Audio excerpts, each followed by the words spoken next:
Hi, welcome back. This is our next video in yoga for IBS. And in this sample video, we're going to just go through a really gentle practice for anxiety. So as I mentioned in one of the previous videos, often we experience anxiety throughout the course of the day. It might be over a week, it might be over a month. And there might be really little things that you don't take too seriously at the time. But they are cumulative, they build up. So at the end of a week, you might just feel absolutely shattered. You might not feel your best. You might be really stressed out and you're not sure why. So all these little events that happen over the course of the day really might just have worn you down.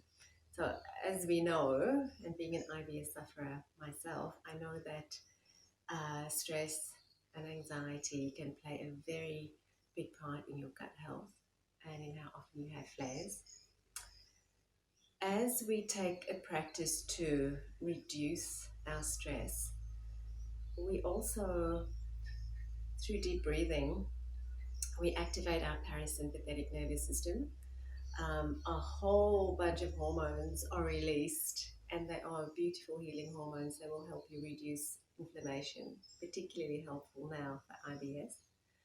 So without too much further chatter, I'm going to get comfortable and I'll talk you through a little practice. So if you've been having one of those really nasty days or weeks, this is a nice go-to. So I'm sitting in Sukhasana. Sukhasana is just a simple cross-legged position. If your knees don't like this position, you can pop a couple of blocks or some rolled up towels under each knee. I'll just demonstrate so you know what I mean. So I have some yoga blocks. You can pop them under your knees. This is really quite comfortable. Roll towels will do the same thing. I'm sitting up on a cushion, and this allows me to gain height through the spine without straining.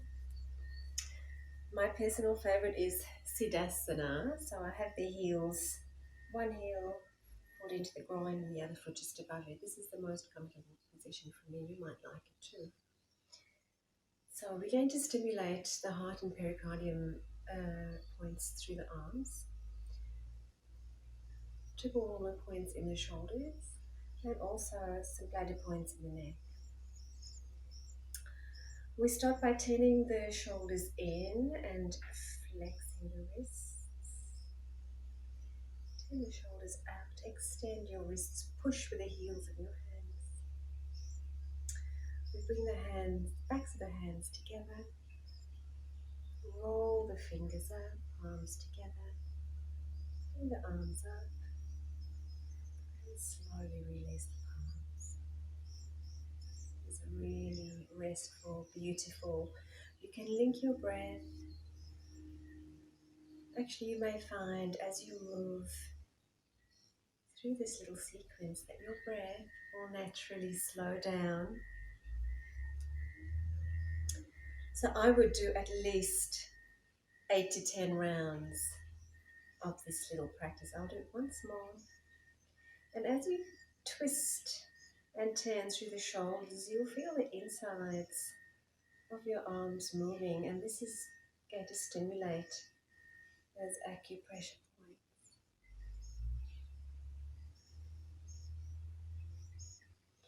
You can place your hands on your knees, just very gently take a few breaths. And we always use the diaphragmatic breathing. Diaphragmatic breathing, if you missed it in the first 2 videos, is allowing the diaphragm to move down. So in order to do that, we need to allow the belly to swell and move out. So we breathe deeply into the belly and gentle exhale, allowing the breath to come out naturally. Once you get this rhythm going, it just becomes second nature. So our next posture is a simple neck stretch. We're going to place the hands down by the sides, however you feel comfortable.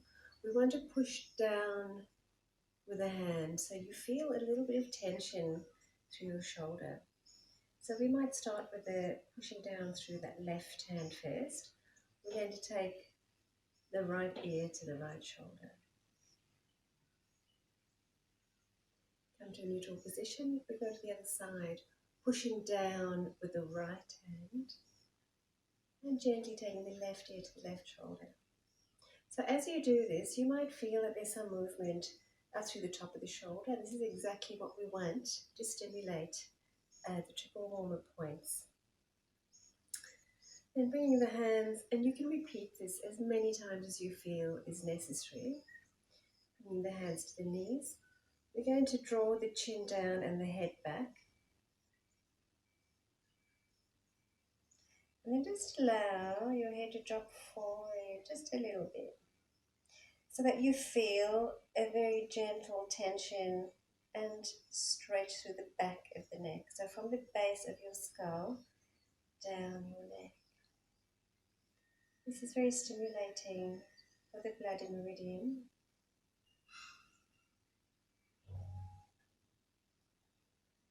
And again, we employ a very slow and smooth belly breath.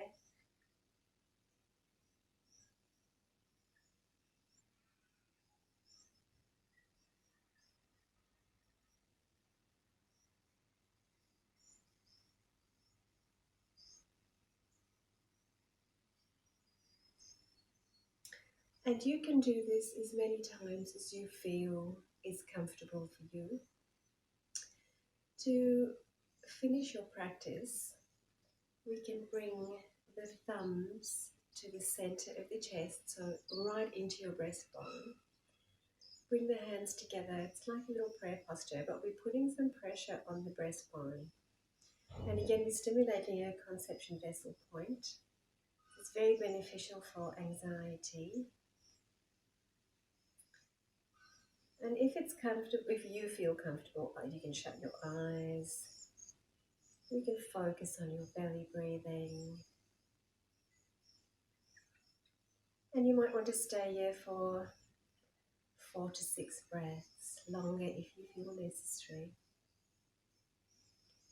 To finish your practice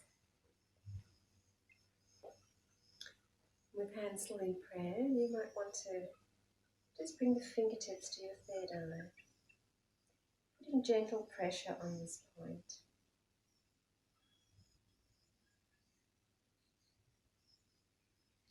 And our breathing, again, is just smooth, slow, steady.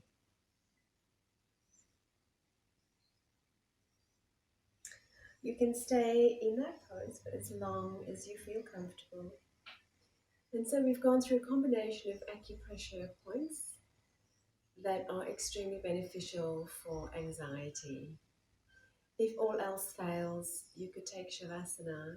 If you're feeling really, really stressed out, you could do the restorative pose that we demonstrated in the first video. Child's pose is also extremely valuable, and I will very quickly demonstrate child's pose. So bringing the knees together, sitting back on the heels, allow the hands to roll by the side and just gently place your forehead on the floor. To modify this position, you might want to put a block under your forehead. And if your knees aren't enjoying being compressed, you could place a blanket under your knees. Or you may want to kneel on a blanket. So we can make this as individual as possible. Everybody's different. We have different body types and we all need something a little bit different. So always be guided by how you feel.